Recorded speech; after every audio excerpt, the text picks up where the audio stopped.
Bonjour à tous. Un exercice d'optimisation que d'ailleurs mes élèves reconnaîtront, même si je n'ai pas posé la question comme ça, à savoir je l'ai posé en bien plus guidé en posant des questions intermédiaires. Ici en fait je vais reprendre les réponses à ces questions intermédiaires, mais montrer qu'un exercice peut être beaucoup plus ouvert et donc à prise d'initiative lorsque il y a un contexte et une question seule et unique qui est posée et non pas plusieurs questions amenant à la réponse. Donc quel est le contexte? On a une parabole C pour laquelle on connaît deux éléments, le sommet et un point de cette parabole. On ne connaît pas par contre son équation, c'est-à-dire l'expression de la fonction représentée par cette parabole. Si on en a besoin, on aura moyen de la trouver justement grâce au sommet et au point A. Et puis, donc, on nous parle d'un point P qui va se trouver sur cette parabole. Alors, le point P va avoir pour abscisse X, ce que j'ai noté ici et qu'il faut faire rapidement. Cette abscisse va se promener dans l'intervalle 0,2, donc dans cet espace-là. Ça veut dire que le point P lui-même, il va se promener sur ce petit morceau de parabole.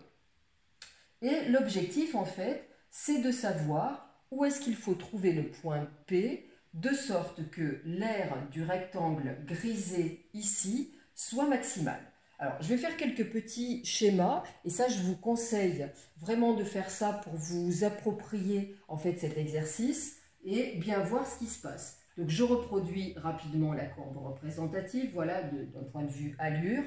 Je sais que ici j'ai 0, ici j'ai 2, là j'ai mon point A, l'arrêt en fait de la circulation de ce point P, et je vais prendre un X ici.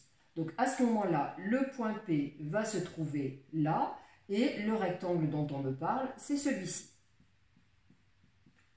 Voilà, lorsque je change de valeur de X, toujours en restant dans l'intervalle 0,2, mon X se trouve par exemple ici, le point P va venir se trouver sur la parabole ici, le rectangle dont on me parle, c'est celui-ci. Et ainsi de suite. Voilà, si je viens positionner l'abscisse X à cet endroit-là, plus près de 2, le point P, donc je viens le trouver ici, mon rectangle devient donc celui-ci, et je m'aperçois bien que l'aire du rectangle va varier en fonction de la position de P, et P varie lui-même en fonction de son abscisse sur l'intervalle 0,2. Voilà, d'autre part, je me rappelle que lorsque je veux maximiser ou minimiser quelque chose, ce qui est ce qu'on appelle un problème d'optimisation, eh bien, mon travail mathématique de raccrochage va être l'étude de variation de la fonction que je veux ou maximiser ou minimiser. Donc là, ici, maximiser. Donc là, je vais aller lire plus précisément l'énoncé, parce que ça va me permettre d'entrer dans l'exercice. Et qu'est-ce que je veux rendre maximal? Eh bien, c'est l'aire de ce rectangle. Donc en fait, l'aire de ce rectangle va être la fameuse fonction que je veux rendre maximale. Alors, attention dans cet exercice, il va y avoir deux fonctions qui vont rentrer en ligne de compte, l'aire que je veux maximiser, et peut-être qu'à un moment donné, je vais avoir besoin de la fonction dont la courbe C est la représentation graphique. Donc il ne faudra pas que je donne le même nom. Donc l'aire, je vais l'appeler A de X, c'est souvent comme ça qu'on note une aire. Donc mon objectif, ça va être d'aller étudier les variations de cette fonction-là, dresser son tableau de variation sur l'intervalle 0,2 qui est clairement annoncé par l'énoncé, et avec le tableau de variation, ma déduction et ma réponse à l'exercice sera une évidence. Donc je me lance dans l'expression de l'aire. Alors cette aire A de X, donc l'aire d'un rectangle, je sais que c'est longueur multipliée par largeur. Voilà, donc les deux dimensions, alors je vais refaire le graphique ici, voilà. Hop, je vais positionner, donc ma courbe est un petit peu mal faite là, je vais positionner un réel X par exemple ici, donc le point P correspondant, il est là, le point A et donc 2 était là, et en fait, un des côtés de mon rectangle, c'est ce côté-là. Et donc ce côté-là, ben, je vois bien que ici j'ai 2, ce petit morceau-là c'est x, donc cette dimension qui est ici et qui m'intéresse, c'est en fait 2 moins x. Donc j'ai ici déjà 2 moins x qui est en fait ce côté-là du rectangle. Il me faut maintenant cette dimension-là. Et là, cette dimension, c'est vraiment souvent quelque chose qui pose souci en mathématiques.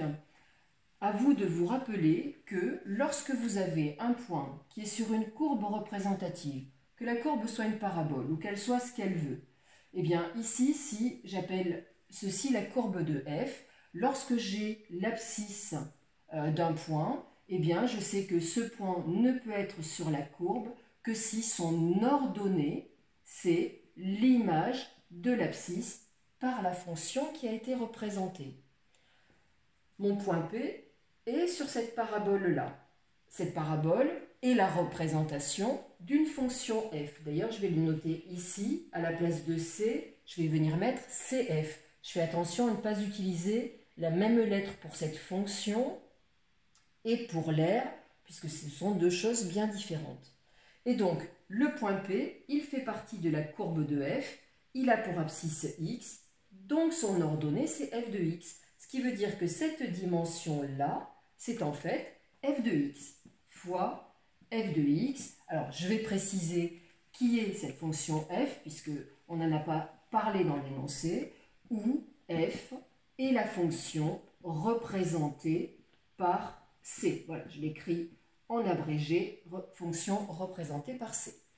Donc là, eh ben, j'ai besoin d'aller chercher f de x. D'ailleurs, dans un exercice guidé, ça peut être la première question de l'exercice, trouver l'expression de la fonction représentée par cette parabole. Et puis ensuite, on vous demande d'exprimer l'aire et ensuite d'aller la maximiser. Donc ma fonction f de x, qu'est-ce que je sais d'elle? Je sais que c'est un polynôme du second degré. Je sais que ma parabole, j'en connais son sommet. Et là, je me dis, ah oui, un polynôme du second degré, il y a plusieurs écritures possibles. Et l'écriture qui est connectée avec cette notion de sommet, c'est la forme canonique, qui est la forme a facteur de x moins alpha au carré, n'oubliez pas le carré, plus bêta. Avec alpha qui est l'abscisse du sommet et bêta qui est l'ordonnée du sommet.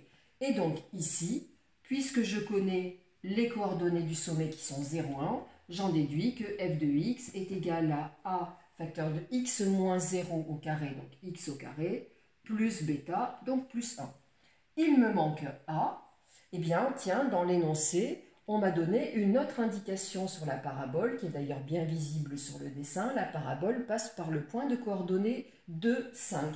Et comme je le disais tout à l'heure, si une parabole courbe représentative de f passe par un point de coordonnées 2, 5, ça veut dire que l'ordonnée 5, c'est l'image de l'abscisse. Donc 5 est égal à f de 2. Donc, ce que je vais venir ici,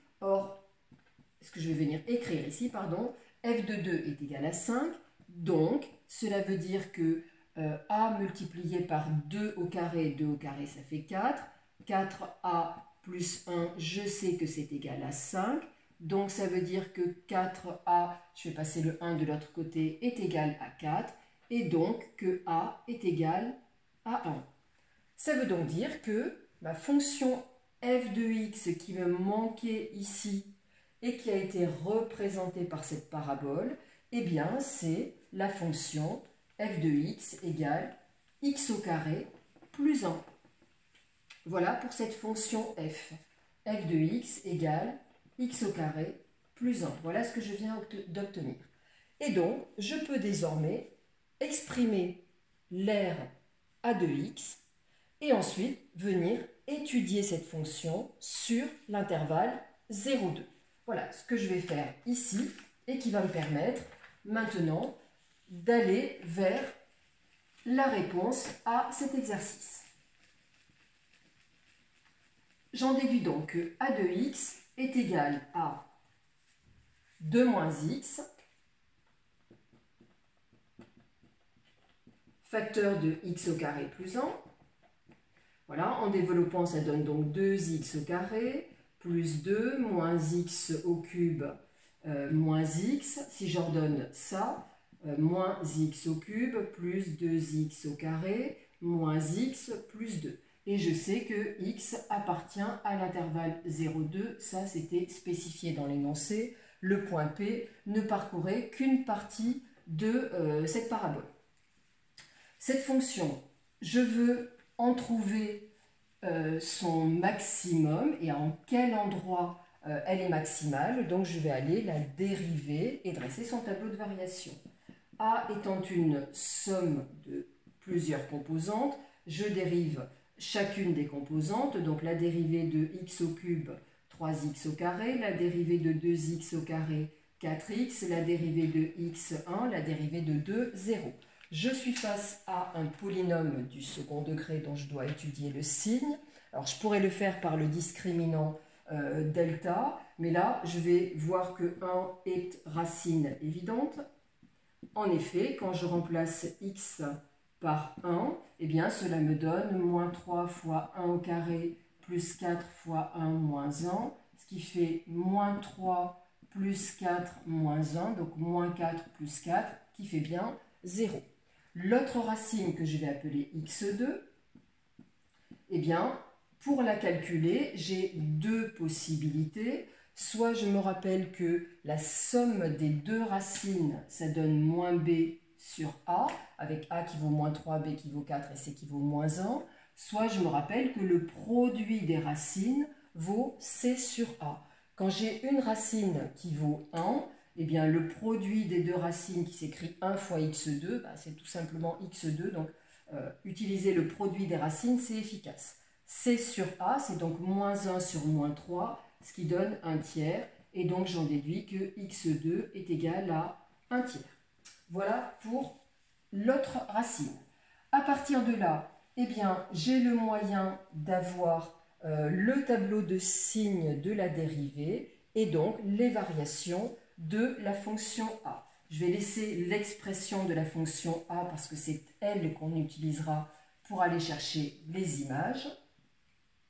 Donc, je travaillais sur l'intervalle 0, 2. Je viens de voir que 1 tiers et 1 étaient des racines de la dérivée et elles sont bien dans l'intervalle. Ma dérivée, c'était un polynôme du second degré. Alors, pour mettre en évidence son signe, j'ai plusieurs façons. Soit je récite un théorème qui me dit signe de a à l'extérieur des racines et signe de moins a à l'intérieur. A est égal ici à moins 3. Ou alors, tout simplement, je dessine l'allure de la courbe. A est négative, donc je sais que la parabole est tournée vers le haut. Je sais que cette parabole va venir couper l'axe des abscisses en deux endroits d'abscisse 1 tiers et 1, et que donc son allure est de cette forme-là. Et de là, je visualise bien le signe et je le mets en évidence, donc moins plus moins.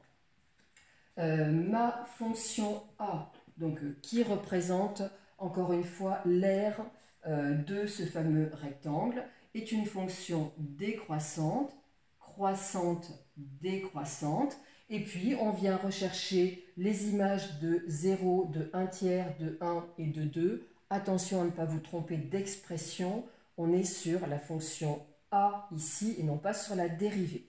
Donc ces calculs, je les ai effectués. L'image de 0 donne 2, l'image de 1 tiers donne 50 sur 27, vous travaillez en valeur exacte, l'image de 1 donne 2 et l'image de 2 donne 0. D'ailleurs, pour un élève un petit peu curieux qui a envie d'aller vérifier, ces deux vérifications-là peuvent se faire vite fait. Regardez, donc on avait donc le point P qui était le point de la parabole. Attention, c'est la courbe représentative de f, A c'est l'aire. Donc lorsque x vaut 0, notre point P il est ici, c'est en fait le sommet de la parabole, 2 il est là, et l'aire de notre rectangle, eh bien ça donne en fait effectivement 2 multiplié par 1 qui donne bien 2.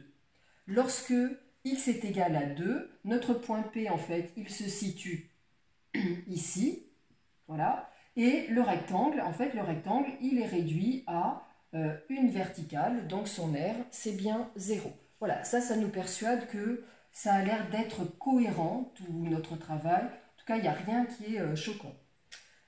Voilà, et puis on en vient à la question, existe-t-il des positions de P qui vont rendre l'aire maximale? L'aire, elle est ici, on voit bien comment elle évolue, cette aire, et on voit bien que, eh bien, son maximal, la valeur la plus importante, c'est 2. Cette valeur est atteinte pour 2 valeurs de x. Donc notre conclusion à la demande, y a-t-il des positions de P rendant l'aire maximale? Donc deux positions de P rendent l'aire grisée maximale. Et si on veut préciser plus, il s'agit de P, alors dont l'abscisse vaut 0. Attention, je rappelle que P était sur la courbe de F, pas sur la courbe de A. Donc n'allez pas dire que son ordonnée c'est cette image-là. Je rappelle que ici c'est f de 0 que l'on va calculer. Et f de 0, f de x c'était x au carré plus 1, donc 0 au carré plus 1. Ce qui fait donc le point P de coordonnées 0, 1. Et aussi, enfin où, le point P dont l'abscisse donc est 1 et l'ordonnée, donc ici encore une fois c'est f de 1 que l'on va calculer, 1 au carré plus 1, ça donne donc le point P de coordonnées 1, 2. Alors là c'est un pur hasard que ça soit la même chose que ça, mais attention, c'est avec f de 1 qu'on est allé travailler. Voilà pour cet exercice qui ici est donné sous sa version ouverte, à savoir, donc c'est à nous de prendre toutes les initiatives et de voir comment ça se déroule en sachant que quand on veut maximiser une aire, cette aire il faut l'exprimer, donc avoir tous les éléments pour la calculer. Et lorsque cet exercice est plus guidé, bien évidemment, c'est un petit peu plus simple. Voilà, donc j'espère avoir été claire là-dessus. J'ai fait déjà 2 vidéos sur des exercices d'optimisation, donc celle-ci fait partie, cette vidéo fait partie de cette playlist-là sur travaux d'optimisation.